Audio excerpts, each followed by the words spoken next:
আমাদের গ্রামের পাশে একটা বড় বাঁশ ঝাড় ছিল। ছোটবেলা থেকে সবাই একটা কথা বলতো, মাগরিবের পর ওই রাস্তা দিয়ে একা যেতে নেই। কিন্তু রুবেল এসব বিশ্বাস করতো না। এক রাতে পাশে গ্রাম থেকে ফিরতে ফিরতে তার অনেক দেরি হয়ে যায়। সময় তখন প্রায় 11টা। বাড়ি ফেরার শর্টকাট ছিল ওই বাঁশ ঝাড়ের রাস্তা।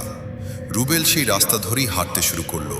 হঠাৎ বাঁশ ঝাড়ের ভেতর থেকে একটা মেয়ের কান্নার শব্দ ভেসে এলো। খুব আস্তে, খুব কষ্টের কান্না। রুবেল ভাবল কেউ হয়তো বিপদে পড়েছে। সে মোবাইলের টর্চ জ্বালিয়ে ভেতরে ঢুকলো, কিন্তু যত সামনে যায় কান্নার শব্দ তত দূরে সরে যায়।